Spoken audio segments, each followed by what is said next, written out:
हमु नानकियस्त हमु अंगदयस्त हमु अमरदास अफजलो अमजदयस्त हमु रामदासो हमु अर्जनयस्त हमु हर गोबिंदो क्रमो ऐसनयस्त हमु अस्त हर राय करता गुरु बदोशकारा हम पुस्तोरु हमु हर किशन हम दे सर बुलंद अजय हासिल उम्मीद हर मुस्तमंद हम वस्त तेग बहादुर गुरु के गोबिंद सिंह आमदे अज नूरे हम गुरु गोबिंद सिंह हम नानक आस्त हम रतन जोहर हम मानिक अस्त अमृत बाणी मीठी तार जिन पीती तिस मोख द्वार जिना सास गिरास ना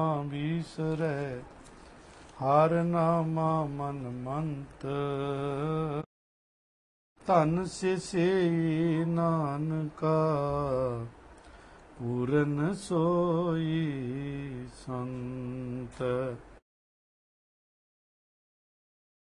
संतन बिन अवर न दाता बिया जो जो शरण परै साधु की सो पार गरामी किया वाहिगुरु साहेब जीओ। 1427 नंबर ਤੋਂ ਅੱਜ ਦੀ ਲੜੀ ਦੀ ਵਿਚਾਰ ਗੁਰੂ ਪਾਤਸ਼ਾਹ ਬਖਸ਼ਿਸ਼ ਕਰ ਰਹੇ ਨੇ। ਧੰਨ ਗੁਰੂ ਤੇਗ ਬਹਾਦਰ ਮਹਾਰਾਜ गुरु नानक दे 9वें स्वरूप 9वें नानक शहनशाह पिता श्लोक महले 9वें धन गुरु तेग बहादुर पातशाह जी दे श्लोकां दी विचार जिहड़ी लड़ीवार चल रही है। आओ अज दी लड़ी दे अंदर 25 नंबर श्लोक गुरु पातशाह बख्श रहे ने। इस श्लोक दी विचार सांझी करिए। इस श्लोक के अंदर गुरु पातशाह ने संसार की रचना बारे एक विचार दिता है। जगत की रचना एक जगत की रचना है क्रिएशन ते एक जगत की रचना करन वाला। ये दोवें अलग अलग ने। रचना अलग है ते रचना करण वाला रिचैता अलग है। दोवें एक नहीं हैं। भावें रचना करके रिचैता उस दे विच विराजमान है, रिचैता उस दे विच विराजमान है, अपनी ही रचना दे विच विराजमान है। इस श्लोक दे अंदर ये विचार गुरु पातशाह ने दसी है कि रचना जिस रचैते ने रची है, ये रचना मुड़ ओदे विच चली जाती है, ओदे विच समा जाती है। इस वास्ते रचना दे विच फसे रहना, ओदी कुदरत विच फसे रहना मनुख दा टैंपरेरी घर है, टैंपरेरी टिकाणा है। रचना चाहे कोई भी रचना का हिस्सा होवे, शरीर भी परमात्मा की एक टैंपरेरी रचना है, हमेशा वास्ते नहीं है, टैंपरेरी रचना है। प्रभु मालिक का एक खेल हो रहा है। शरीर की रचना भी ऐसी रचना है कि इहदे च भी टैंपरेरी ही रहना है। ये रचना भी मिटदी है क्योंकि बनदी है, इसलिए मिटदी है। जो बनदा है वो मिटदा है, जो बनेगा ही नहीं वो मिटेगा भी क्यों। रब ना बनाया किसी दा, ना रब बनदा है, क्योंकि जे बनदा हुंदा ते फिर ओदा मिटना भी लाजमी हुंदा। बस रब है सो है, बनन मिटन की गल उत्थे नहीं की जा सकती। गल चल रही है परमात्मा की रचना, परमात्मा विचों आई है। रचना सारी पंज तत्त दी है। पांच तत कर तुद सृष्ट सब साजी कोई छेवां करियो जे किछ कीता होवे। ਇਹ ਪੰਜ ਤੱਤ ਦੀ ਰਚਨਾ ਹੈ। ਰਚਨਾ ਪੰਜ ਤੱਤ ਬਗੈਰ ਹੋ ਹੀ ਨਹੀਂ ਸਕਦੀ। ਛੇਵਾਂ ਇਹਦੇ ਚ ਕੋਈ ਹੋਰ ਤੱਤ ਹੈ ਵੀ ਨਹੀਂ। तो पहला तत्त आकाश, ते दूसरा तत्त हवा, तीसरा तत्त अग्नि, चौथा तत्त पानी, पंजवा तत्त ये मिट्टी। ये पंज तत्त दी रचना है। इनू गौर नाल समझो। रचना की है? चारे पासे नजर मारो ते आकाश दिखाई दे रहा। आकाश उहदी रचना। इतना वड्डा आकाश ਇਹ ਉਸ ਦੀ ਰਚਨਾ ਹੈ। ਉਸ ਤੋਂ ਬਾਅਦ ਫਿਰ ਨਿਗਾਹ ਮਾਰੋ, ਆਕਾਸ਼ ਵਿੱਚ ਹੈ ਸੂਰਜ, ਆਕਾਸ਼ ਵਿੱਚ ਹੈ ਚੰਦਰਮਾ, ਆਕਾਸ਼ ਵਿੱਚ ਨੇ ਤਾਰੇ, ਆਕਾਸ਼ ਵਿੱਚ ਹੈ ਸਾਡੀ ਪ੍ਰਿਥਵੀ। तो मिट्टी दूसरा तत्त कह लो। फिर निगाह मारो, पूरे आकाश विच हवा है। हवा फैली हुई है। हवा उस दी रचना है। हवा दे विच ही पानी भी मिक्स है। धरती दे थल्ले भी पानी, धरती दे उपर भी पानी, आकाश च भी पानी, धरती उपर भी पानी, धरती दे थल्ले भी पानी। ये सारी परमात्मा दी रचना है। आकाश ज्यादा वड्डा चाहिदा सी, आकाश तत्त दी ज्यादा लोड़ सी, इसलिए आकाश तत्त सब तो वड्डा रब ने बनाया। आकाश विच ही चारे दे चारे तत्त मौजूद ने। चारे तत्त आकाश विच ही रह रहे ने। आकाश दे विच हवा भी रह रही है। किथे रहेगी? कोई जगह ही नहीं, आकाश विच ही रहेगी। पानी भी किथे रहेगा? धरती उत्ते रहेगा, आकाश विच रहेगा। मिट्टी ये धरती किथे रहेगी? आकाश विच रहेगी। अग्नि किथे रहेगी? आकाश विच रहेगी। इस रचना वाल जरा निगाह मारो, आकाश नू चंगी तरह वेखो, समझ आएगी आकाश विच ही सब कुछ है। हवा, पानी, अग, ये धरती। तो ये देखिया जे ते सारा मिला के है की ये पांच तत्त ने, होर की? पांच तत्त कर तुद सृष्ट सब साजी कोई छेवा करियो जे किछ कीता होवे। तो ये पांच तत्त दी सारी रचना सानू दिखाई दे रही है। हुण सवाल है जी, पांच तत्त कित्थों आए? एडा वड्डा आकाश कित्थों आया? किसने बनाया? इस आकाश विच हवा है, किसने बनाई? इस आकाश दे विच पानी है, अग्नि है, ये धरती भी आकाश विच है, किसने बनाई? कौन है बनाने वाला? ओए जो दिसे अंबर तारे किन ओए चीते चीतन हारे। बाबा कबीर साहब कहते हैं, मैनू दसो इस आकाश विच तारे बनाने वाला कौन है? ये रब दी रचना है, किसी बंदे दी नहीं। धन गुरु तेग बहादुर पातशाह कहते ने, रचना उस दी ये सारी टैंपरेरी रचना, हमेशा ਲਈ कुछ भी इत्थे नहीं है। सूरज भी एक दिन ठंडा हो जाता, धरती का भी एक दिन नाश हो जाता। मनुख का नाश तो असी वेखते हैं रोज। अज कोई मर गया, कल कोई, परसों कोई होर मर जाएगा। पहला भी किन्ने लोग मर चुके, हुण भी मर रहे ने, अगे भी मरनगे। रचना विच यही कुछ हुंदा है। ज्ञान की दृष्टि नाल देखिया जाए, गहरी दृष्टि नाल, ते सानू ये पता चलेगा किन्नियां धरतियां भी नाश हो रही ने, बन रही ने, उपज रही ने, बिनस रही ने। ये सारी रचना का सिलसिला इदां ही चल रहा है। बन रही ने, मिट रही ने, बन रही ने, मिट रही ने। नवे सूरज बन रहे ने, पुराने रुखसत हो रहे हैं। ਨਵੀਆਂ ਧਰਤੀਆਂ ਬਣ ਰਹੀਆਂ ਨੇ, ਪੁਰਾਣੀਆਂ ਖਤਮ ਹੋ ਰਹੀਆਂ ਨੇ। ਪੁਰਾਣੇ ਬੰਦੇ ਮਰ ਰਹੇ ਨੇ, ਨਵੇਂ ਬਣ ਰਹੇ ਨੇ। ਇਹ ਪ੍ਰਮਾਤਮਾ ਦੀ ਇੱਕ ਰਚਨਾ ਹੈ। ਮਟੀਰੀਅਲ ਉਹੀ ਹੈ, ਪੰਜ ਤੱਤ ਉਹੀ ਨੇ। ਉਹਨਾਂ ਪੰਜਾਂ ਤੱਤਾਂ ਨੂੰ ਹੀ ਇਕੱਠਾ ਕਰਕੇ ਇਨਸਾਨ ਨੂੰ ਬਣਾਇਆ ਜਾਂਦਾ ਹੈ, ਪੰਜ ਤੱਤ ਨੂੰ ਬਣਾਇਆ ਜਾਂਦਾ ਹੈ। ਫਿਰ ਉਹਨੂੰ ਪੰਜਾਂ ਤੱਤਾਂ ਦੇ ਪੁਤਲੇ ਨੂੰ ਡਾਇਮੇਜ ਕੀਤਾ ਜਾਂਦਾ ਹੈ। ਫਿਰ ਉਸ ਪੰਜ ਤੱਤ ਦੇ ਪੁਤਲੇ ਨੂੰ ਦੁਬਾਰਾ ਹੋਰ ਪੁਤਲਾ ਬਣਾਇਆ ਜਾਂਦਾ ਹੈ। ਪੰਜ ਤੱਤ ਵਿੱਚ ਹੀ ਸਭ ਕੁਝ ਹੁੰਦਾ ਹੈ। ਪੰਜ ਤੱਤ ਫਿਰ ਪੰਜ ਤੱਤ ਵੀ ਚਲੇ ਜਾਂਦੇ ਨੇ। ਪਵਨੇ में पवन समाया, ज्योति में ज्योत रल जाया, माटी माटी होई एक, रोवन हारे की कवन टेक। ਰੋਣ ਵਾਲੇ ਦੀ ਕਿਹੜੀ ਟੇਕ, ਕਿਹੜਾ ਆਸਰਾ, ਐਵੇਂ ਹੀ ਰੋਈ ਜਾਂਦਾ ਹੈ। ਰੋਣ ਵਾਲੇ ਨੂੰ ਕੀ ਮਿਲਦਾ? ਕੁਝ ਵੀ ਨਹੀਂ ਮਿਲਦਾ। ਉਹਦੀ ਕੋਈ ਟੇਕ ਹੀ ਨਹੀਂ, ਰੋਣ ਵਾਲੇ ਦਾ ਕੋਈ ਆਸਰਾ ਹੀ ਨਹੀਂ। ਉਹਨੂੰ ਆਸਰਾ ਕੋਈ ਦੇ ਵੀ ਨਹੀਂ ਸਕਦਾ, ਦੇਗਾ ਤੇ ਝੂਠਾ ਹੀ ਆਸਰਾ ਹੈ। ਉਹ ਵੀ ਆਸਰਾ ਟੈਂਪਰੇਰੀ ਹੈ। ਜਿਹੜਾ ਆਸਰਾ ਦੇ ਰਿਹਾ ਉਹ ਆਪ ਹੀ ਟਿਕਣ ਵਾਲਾ ਨਹੀਂ ਹੈ।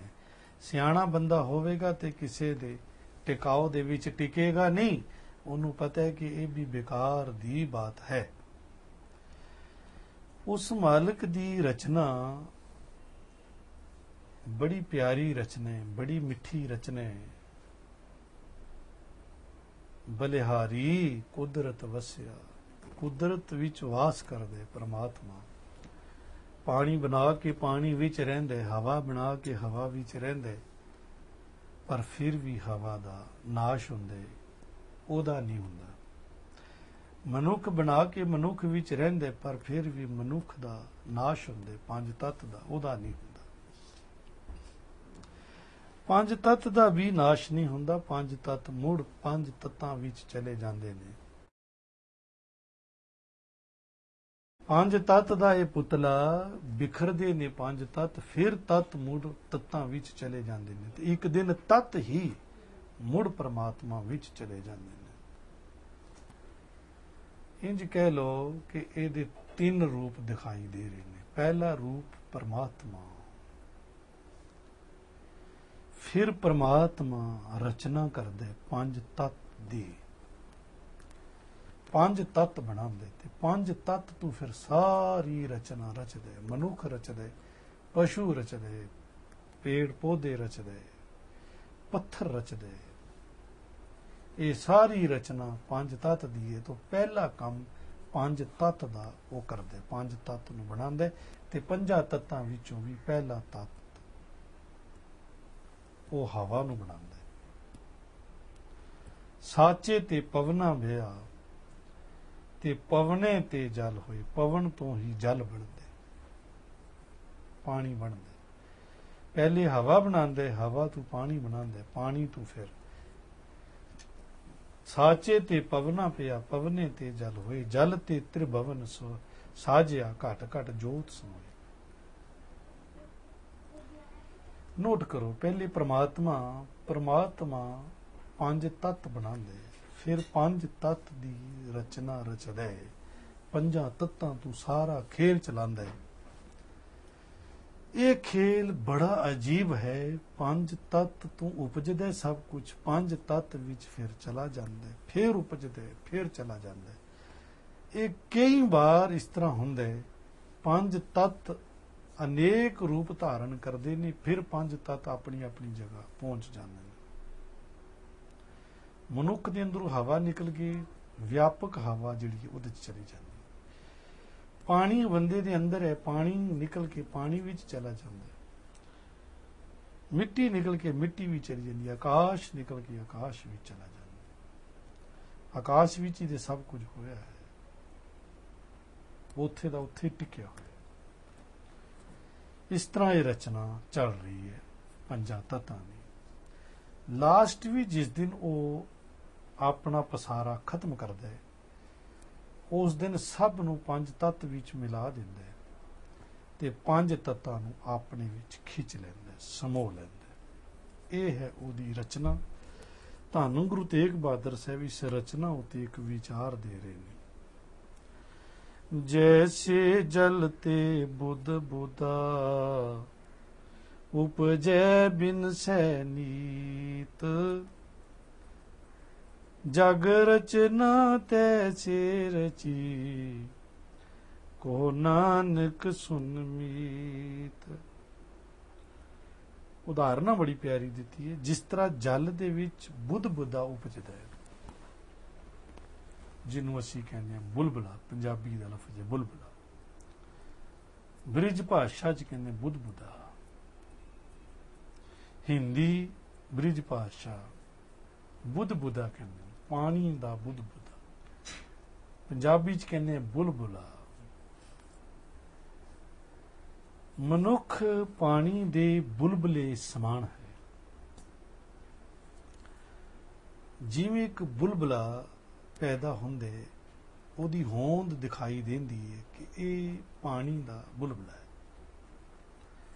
ਸਿਰਫ ਮਨੁੱਖ ਹੀ ਕਿਉਂ, ਹਰ ਜਾਨਵਰ ਵੀ ਪਾਣੀ ਦਾ ਹੀ ਬੁਲਬੁਲਾ ਹੈ। ਹਰ ਪੇੜ ਪੌਦਾ ਵੀ ਇੱਕ ਪਾਣੀ ਦਾ ਹੀ ਤੇ ਬੁਲਬੁਲਾ ਹੈ। ਜੋ ਮਿਟਣ ਲੱਗਿਆ ਦੇਰ ਨਹੀਂ ਲੱਗੇਗੀ। ਇੱਕ ਬੱਚੇ ਨੂੰ ਜਵਾਨ ਹੁੰਦਿਆਂ ਦੇਰ ਨਹੀਂ ਲੱਗਦੀ, ਤੇ ਜਵਾਨ ਨੂੰ ਬੁੱਢਾ ਹੁੰਦਿਆਂ ਦੇਰ ਨਹੀਂ ਲੱਗਦੀ। ਝਟਪਟ ਹੀ ਜਵਾਨੀ ਖਤਮ, ਬੁਢੇਪਾ ਖਤਮ। ਬੜੀ ਸਪੀਡ ਦੇ ਵਿੱਚ ਇਹ ਕੰਮ ਚੱਲ ਰਿਹਾ ਹੈ। ਇਨਸਾਨ ਇੱਕ ਬੁਲਬੁਲ ਹੈ, ਇਹਨੂੰ ਸਮਝਣਾ। ਬਚਪਨਾ ਵੀ ਇੱਕ ਬੁਲਬੁਲਾ ਸੀ, ਬੜੀ ਜਲਦੀ ਚਲਾ ਗਿਆ, ਖਤਮ ਹੋ ਗਿਆ ਬਚਪਨਾ। ਜਵਾਨੀ ਵੀ ਇੱਕ ਬੁਲਬੁਲਾ ਹੈ, ਤੇ ਬੁਢੇਪਾ ਵੀ ਇੱਕ ਬੁਲਬੁਲਾ ਹੈ। ਇਹ ਸਭ ਬੁਲਬੁਲੇ ਪੈਦਾ ਹੋ ਰਹੇ ਨੇ। ਸਾਰੀ ਜ਼ਿੰਦਗੀ ਵੀ ਇੱਕ ਬੁਲਬੁਲਾ ਹੈ। ਤੇ ਜਿਸ ਤਰ੍ਹਾਂ ਪਾਣੀ ਦੇ ਵਿੱਚ ਬੁਲਬੁਲਾ ਉਪਜਦਾ ਹੈ, ਪੈਦਾ ਹੁੰਦਾ ਹੈ, ਫਿਰ ਨਾਸ਼ ਹੋ ਜਾਂਦਾ, ਪੈਦਾ ਹੁੰਦੇ ਫਿਰ ਨਾਸ਼ ਹੋ ਜਾਂਦਾ, ਬਿਨਸ ਜਾਂਦਾ। ਬੜੀ ਕਮਾਲ ਕੀ ਬਾਤ ਹੈ। ਪਾਣੀ ਚੋਂ ਹੀ ਬੁਲਬੁਲਾ ਉੱਠਿਆ, ਪਾਣੀ 'ਚ ਹੀ ਚਲਾ ਗਿਆ। ਲੱਭਦੇ ਰੋ ਕਿੱਧਰ ਚਲਾ ਗਿਆ? ਪਾਣੀ 'ਚ ਹੀ ਚਲਾ ਗਿਆ, ਹੋਰ ਕਿੱਥੇ ਜਾਣਾ ਉਹਨੇ? ਹੋਰ ਕੋਈ ਜਗ੍ਹਾ ਹੀ ਨਹੀਂ। ਪਾਣੀ 'ਚ ਹੀ ਉਪਜਦਾ ਹੈ, ਪਾਣੀ 'ਚ ਹੀ ਚਲਾ ਜਾਂਦਾ। ਹਰ ਕੋਈ ਰੱਬ ਵਿੱਚ ਹੀ ਪੈਦਾ ਹੁੰਦਾ, ਮੁੜ ਰੱਬ ਵਿੱਚ ਹੀ ਚਲਿਆ ਜਾਂਦਾ। ਤੋ ਸੰਸਾਰ ਦੀ ਰਚਨਾ ਇੱਕ ਬੁਲਬੁਲੇ ਸਮਾਨ ਹੈ। ਬਸ ਇੰਨਾ ਕਰ ਕੰਮ ਕਰਨ ਦੀ ਜ਼ਰੂਰਤ ਹੈ। ਜਿਵੇਂ ਪਾਣੀ 'ਚੋਂ ਬੁਲਬੁਲਾ ਉੱਠ ਕੇ ਮੁੜ ਪਾਣੀ 'ਚ ਸਮਾ ਜਾਂਦਾ, ਕੋਈ ਗਮ ਨਹੀਂ, ਕੋਈ ਪ੍ਰੋਬਲਮ ਨਹੀਂ, ਕੋਈ ਸੋਗ ਨਹੀਂ, ਕੋਈ ਚਿੰਤਾ ਨਹੀਂ ਕਿ ਪਾਣੀ ਦਾ ਬੁਲਬੁਲਾ ਪਾਣੀ ਵਿੱਚ ਕਿਉਂ ਸਮਾ ਗਿਆ। ਕੋਈ ਸੋਗ ਚਿੰਤਾ ਨਹੀਂ। ਪਾਣੀ ਦਾ ਬੁਲਬੁਲਾ ਪਾਣੀ ਵਿੱਚ ਸਮਾ ਗਿਆ, ਸੋਗ ਚਿੰਤਾ ਕਾਦੀ ਹੋਈ? ਰੱਬ ਦਾ ਬੁਲਬੁਲਾ ਰੱਬ ਵਿੱਚ ਸਮਾ ਗਿਆ, ਅਸੀਂ ਰੋਣ ਲੱਗ ਪੈਂਦੇ ਹਾਂ। ਅਸੀਂ ਸਾਰੇ ਬੁਲਬੁਲੇ ਹਾਂ ਪਾਣੀ ਦੇ। ਜਦੋਂ ਪਾਣੀ 'ਚ ਸਮਾ ਜਾਂਦੇ ਹਾਂ ਤੇ ਦੂਸਰੇ ਬੁਲਬੁਲੇ ਰੋਣ ਲੱਗ ਪੈਂਦੇ ਨੇ। ਉਹ ਸੋਚਦੇ ਨੇ ਕਿ ਸ਼ਾਇਦ ਅਸੀਂ ਪਾਣੀ ਦੇ ਬੁਲਬੁਲੇ ਸ਼ਾਇਦ ਨਹੀਂ, ਤਾਂ ਹੀ ਤੇ ਰੋਂਦੇ ਨੇ। ਅਗਰ ਉਹਨਾਂ ਨੂੰ ਪਤਾ ਚੱਲ ਜਾਏ ਕਿ ਅਸੀਂ ਆਪ ਵੀ ਬੁਲਬੁਲੇ ਹਾਂ, ਸਾਨੂੰ ਕਿਸੇ ਦੇ ਰੋਣ ਨਾਲ ਕੀ ਲਾਭ ਮਿਲਣਾ ਹੈ, ਇਹ ਤੇ ਕੰਮ ਸਾਡੇ ਨਾਲ ਵੀ ਇੱਕ ਦਿਨ ਹੋਣਾ, ਪਰ ਫਿਰ ਵੀ ਰੋਂਦੇ ਨੇ। ਆਪ ਘਟਨਾ ਘਟਣੀ ਹੈ ਜਿਨ੍ਹਾਂ ਦੇ ਨਾਲ, ਉਹੀ ਰੋਣ ਲੱਗ ਪੈਂਦੇ ਨੇ। ਉਹ ਆਪਣੇ ਆਪ ਨੂੰ ਬਿਲਕੁਲ ਭੁੱਲ ਜਾਂਦੇ ਨੇ। ਇੱਕ ਬੁਲਬੁਲਾ ਦੂਸਰੇ ਬੁਲਬੁਲੇ ਨਾਲ ਪਿਆਰ ਕਰਦੇ, ਇੱਕ ਬੁਲਬੁਲਾ ਦੂਸਰੇ ਬੁਲਬੁਲੇ ਦੇ ਨਾਲ ਬੜੀ ਪਕੜ ਪਾਈ ਬੈਠਾ ਹੈ। ਇੱਕ ਪਾਣੀ ਦਾ ਤਰੰਗ ਦੂਸਰੇ ਪਾਣੀ ਦੇ ਤਰੰਗ ਨਾਲ ਬੜਾ ਪਿਆਰ ਕਰ ਰਿਹਾ ਹੈ। ਇਹ ਬੜੀ ਵੱਡੀ ਇੱਕ ਮਿਸਟੇਕ ਹੈ, ਜੀਵਨ ਦੀ ਭੁੱਲ ਹੈ।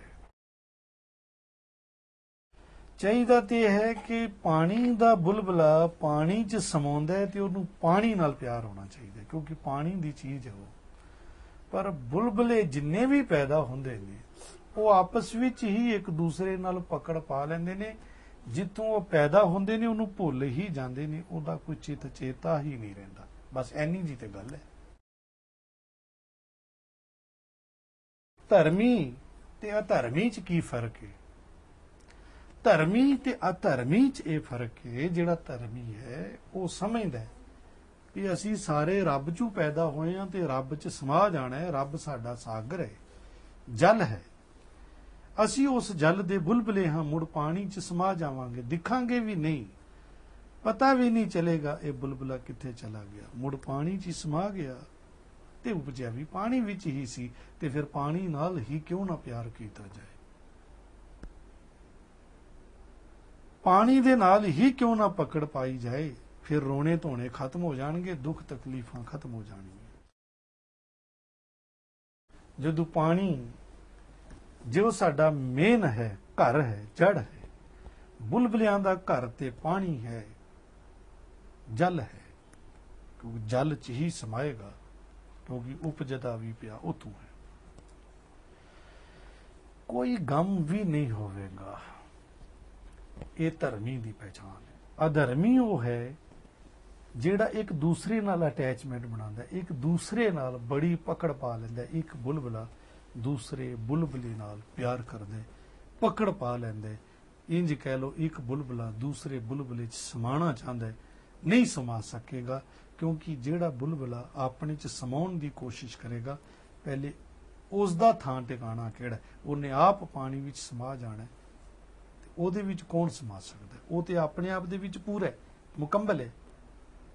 ਬੁਲਬੁਲੇ ਦੀ ਹੋਂਦ ਕਿੰਨੀ ਕੁ ਹੁੰਦੀ ਹੈ, ਬੁਲਬੁਲੇ 'ਚ ਕਿੰਨੀ ਕੁ ਤਾਕਤ ਹੁੰਦੀ ਹੈ, ਉਹ ਕਿੰਨੀ ਕੋ ਜਗ੍ਹਾ ਘੇਰਦਾ ਹੈ। ਇੰਨਾ ਛੋਟਾ ਜਿਹਾ ਤੇ ਬੁਲਬੁਲਾ ਹੁੰਦਾ ਪਾਣੀ ਦਾ, ਤੇ ਧਨ ਨੇ ਪਾਣੀ ਇਤਨੇ ਬੁਲਬੁਲੇ ਪੈਦਾ ਕਰਦਾ, ਫਿਰ ਆਪਣੇ 'ਚ ਸਮੋ ਲੈਂਦਾ। ਪਰ ਬੁਲਬੁਲਿਆਂ ਨੂੰ ਇਹ ਗਿਆਨ ਨਹੀਂ ਹੈ ਵੀ ਅਸੀਂ ਆਪਸ ਵਿੱਚ ਕੀ ਕਰ ਰਹੇ ਹਾਂ। ਇੱਕ ਦੂਸਰੇ ਨਾਲ ਨਫ਼ਰਤ, ਇੱਕ ਬੁਲਬੁਲਾ ਦੂਸਰੇ ਬੁਲਬੁਲੇ ਦੇ ਟਕਰਾਓ 'ਚ ਇੱਕ ਬੁਲਬੁਲਾ ਦੂਸਰੇ ਬੁਲਬੁਲੇ ਨੂੰ ਮਾਰਨਾ ਚਾਹੁੰਦਾ, ਜਦ ਕਿ ਉਹ ਵੀ ਪਾਣੀ ਤੋਂ ਉਪਜਿਆ ਹੋਇਆ ਹੈ। ਜਿਸ ਬੁਲਬੁਲੇ ਨੂੰ ਵੀ ਮੈਂ ਪਿਆਰ ਕਰਾਂ ਜਾਂ ਜਿਸ ਬੁਲਬੁਲੇ ਨਾਲ ਵੀ ਮੈਂ ਨਫ਼ਰਤ ਕਰਾਂ, ਉਹ ਬੁਲਬੁਲਾ ਵੀ ਉੱਥੋਂ ਹੀ ਪੈਦਾ ਹੋਇਆ ਜਿੱਥੋਂ ਮੈਂ ਪੈਦਾ ਹੋਇਆ। ਸਾਡਾ ਸਾਰਿਆਂ ਦਾ ਕੇਂਦਰ ਇੱਕ ਹੈ, ਸਾਡਾ ਸਾਰਿਆਂ ਦਾ ਸੈਂਟਰ ਇੱਕ ਹੈ, ਪਰਮਾਤਮਾ। ਜਦੋਂ ਅਸੀਂ ਇੱਕ ਦੂਸਰੇ ਨਾਲ ਨਫ਼ਰਤ ਕਰਦੇ ਹਾਂ ਤਾਂ ਵੀ ਇੱਕ ਦੂਸਰੇ ਨਾਲ ਪਿਆਰ ਕਰਦੇ ਹਾਂ ਤਾਂ ਵੀ ਬੁਲਬੁਲੇ ਤੇ ਅਸੀਂ ਉਹਦੇ ਹੀ ਹਾਂ ਸਾਰੇ, ਸਮਾਉਣਾ ਵੀ ਉਹਦੇ 'ਚ ਹੈ। ਚਾਹੀਦਾ ਇਹ ਹੈ ਕਿ ਬੁਲਬੁਲੇ ਆਖਣ ਆਓ ਇਕੱਠੇ ਹੋ ਕੇ ਸਾਰੇ ਉਸ ਸਾਗਰ ਵਿੱਚ ਸਮਾ ਜਾਈਏ। ਆਵੋ ਭੈਣੇ ਗਲ ਮਿਲ ਅੰਕ ਸਹੇਲੜੀਆਂ, ਮਿਲ ਕੇ ਕਰੇ ਕਹਾਣੀਆਂ, ਸਮਰੱਥ ਕੰਤ ਕੀਆਂ। ਜਦੋਂ ਉਸ ਰੱਬ ਦੇ ਗੀਤ ਗਾਉਂਦੇ ਹਾਂ ਅਸੀਂ ਸਾਰੇ ਰਲ ਕੇ, ਤੇ ਬੁਲਬੁਲੇ ਪਰਮਾਤਮਾ ਰੂਪੀ ਸਾਗਰ 'ਚ ਸਮਾ ਜਾਣਾ ਚਾਹੁੰਦੇ ਨੇ। ਧੰਨ ਗੁਰੂ ਤੇਗ ਬਹਾਦਰ ਪਾਤਸ਼ਾਹ ਇੱਥੇ ਸਮਝਾ ਰਹੇ ਨੇ, ਜੈਸੇ ਜਲ ਤੇ ਬੁੱਧ ਬੁੱਧਾ, ਉਪਜੈ ਬਿਨ ਸੇ ਨੀਤ। ਹੁਣ ਸੰਸਾਰ ਵੱਲ ਨਿਗਾਹ ਮਾਰੋ। ਚਲੋ ਸੰਸਾਰ ਨੂੰ ਤੇ ਦੇਖਣਾ ਬੜਾ ਮੁਸ਼ਕਿਲ ਹੈ ਸਾਡੇ ਲਈ, ਆਪਣੀ ਬਰਾਦਰੀ 'ਚ ਨਿਗਾਹ ਮਾਰੋ, ਪੂਰੀ ਬਰਾਦਰੀ ਦੇਖ ਲਓ। ਇੱਕ ਬਰਾਦਰੀ,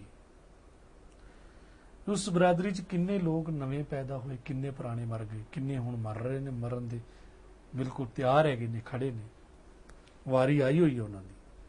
ਜਾਣ ਵਾਲੇ ਨੇ, ਕੁਝ ਜਾ ਚੁੱਕੇ ਨੇ, ਕੁਝ ਜਾਣ ਵਾਲੇ ਨੇ, ਕੁਝ ਆ ਚੁੱਕੇ ਨੇ, ਨਵੇਂ ਕਿੰਨੇ ਆ ਚੁੱਕੇ ਨੇ, ਪੁਰਾਣੇ ਕਿੰਨੇ ਜਾ ਚੁੱਕੇ ਨੇ।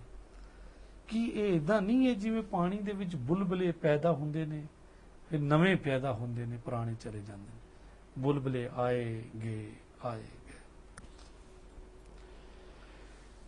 ਸ਼ੇਖ ਫਰੀਦ ਸਾਹਿਬ ਇਸ ਨੂੰ ਇਸ ਤਰ੍ਹਾਂ ਕਹਿੰਦੇ ਨੇ, ਸ਼ੇਖ ਹਯਾਤੀ ਜਗ ਨ ਕੋਈ ਥਿਰ ਰਿਹਾ, ਜਿਸ ਆਸਨ ਹਮ ਬੈਠੇ केते बैस गया। जिस आसन ते मैं बैठा, इस आसन ते कई आके बैठे ने। पहले आसन का मतलब है अगर मैं बाप हाँ तो बाप होना एक आसन है, बाप दे आसन ते मैं बैठा, इस आसन ते पहला भी कई लोग बैठ चुके हैं। ये बाप दा आसन एक दिन चला जाएगा, खत्म हो जाएगा। मैं पुत्र दे आसन ते बैठा, एक दिन ये आसन भी खत्म हो जाएगा, कोई नहीं रहा। बस इनू समझने की लोड़ है, और कुछ नहीं। समझने बस, कर कुछ नहीं सकते, बस समझने। गुरु ज्ञान देंदा, जिहड़ा समझ लेगा वो सुखी हो जाएगा, जिहड़ा नहीं समझेगा वो दुखी होएगा। वो पानी नू नहीं जानेगा, खाली बुलबुला बुलबुले नू जानेगा तो गल नहीं बनेगी। बुलबुले इकट्ठे होकर जदों पानी नू जानणगे ते पानी च समा जाणगे, पानी उन्हां नू अपने कोल बुला लैंदा। उपजदे बिनसदे ने नित ही, जिस तरह बुलबुले, ये सारे बुलबुले जीव उपजदे ने बिनसदे ने। जग रचना तैसे रची, कहो नानक सुन मीत। हे मेरे मित्र सुन।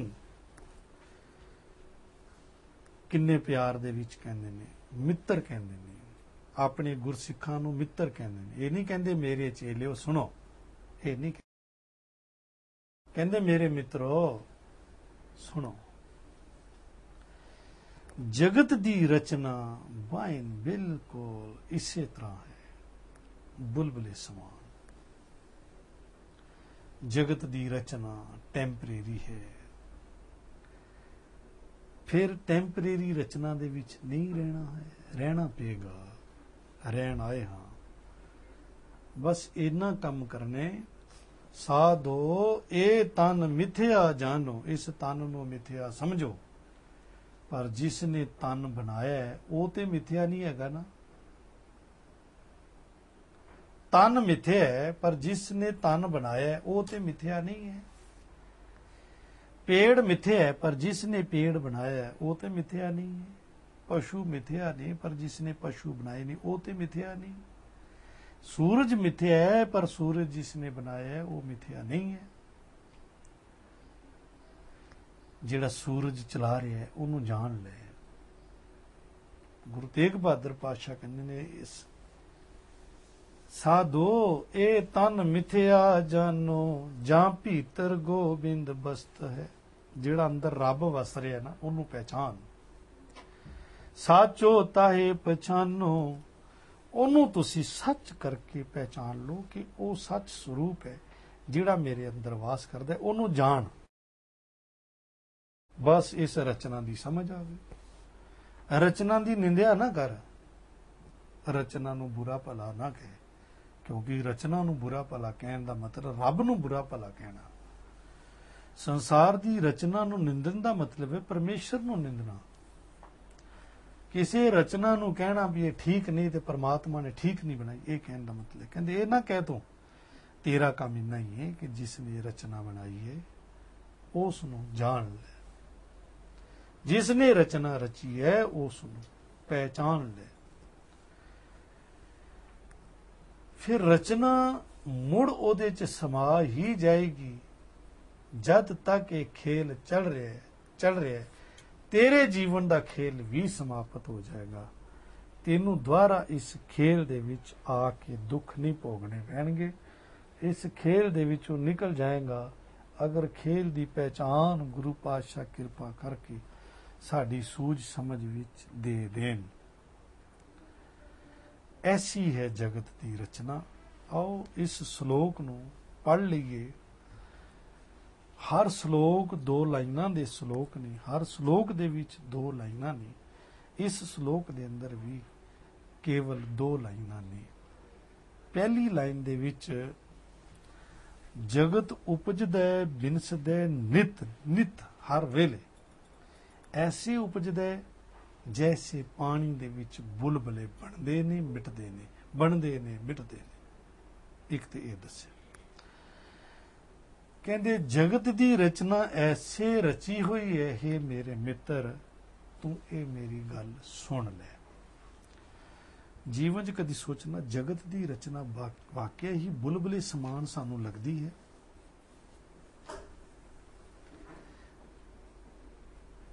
ਜਿਹੜੇ ਜਿਹੜੇ जीव चले गए ने तुसी देखना सानू इंज लगेगा जी बुलबुला पानी च मुड़ समा गया। पानी दा तरंग मुड़ पानी दे विच समा गया, लीन हो गया। इस तरह जिहड़ा इस रचना नूं समझदा है वो सच स्वरूप हो जाता है।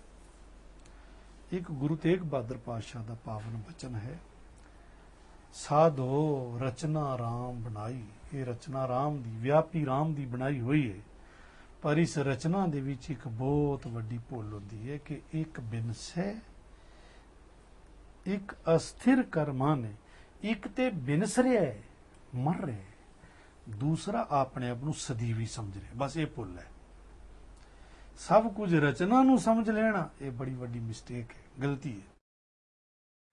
नाल जाण वाली चीज दी समझ ना आनी ये बड़ी वड्डी मिस्टेक है। एक बिनस रहा है, ਤੇ ਦੂਸਰਾ ਬਿਨਸਦੇ ਹੋਏ ਨੂੰ ਵੇਖ ਵੀ ਰਿਹਾ, ਤੇ ਬਿਨਸਦੇ ਹੋਏ ਨੂੰ ਵੇਖ ਕੇ ਤੇ ਆਪਣਾ ਬਿਨਸ ਨਾ ਦਿਖਾਈ ਦੇਣਾ ਚਾਹੀਦਾ, ਤੇ ਉਹਨੂੰ ਫਿਕਰ ਲੱਗ ਜਾਣਾ ਚਾਹੀਦਾ ਹੈ ਕਿ ਮੈਂ ਵੀ ਬਿਨਸ ਜਾਣਾ ਹੈ, ਫਲਾਣਾ ਬਿਨਸ ਗਿਆ, ਮੈਂ ਵੀ ਬਿਨਸ ਜਾਣਾ, ਮੇਰਾ ਪੜੋਸੀ ਚਲਾ ਗਿਆ, ਮੇਰਾ ਰਿਸ਼ਤੇਦਾਰ ਚਲਾ ਗਿਆ, ਇੱਕ ਦਿਨ ਮੈਂ ਵੀ ਚਲੇ ਜਾਣਾ, ਤੇ ਮੈਂ ਆਪਣਾ ਕੰਮ ਕਰ ਲਵਾਂ ਕਿ ਇਸ ਰਚਨ ਵਾਲੇ ਨੂੰ ਜਾਣ ਲਵਾਂ, ਰਚਨਾ ਦੇ ਰਚਨ ਵਾਲੇ ਚ ਸਮਾ ਜਾਵਾਂ, ਮਰਨ ਤੋਂ ਪਹਿਲੇ ਪਹਿਲੇ ਮੈਂ ਕੰਮ ਕਰ ਲਵਾਂ।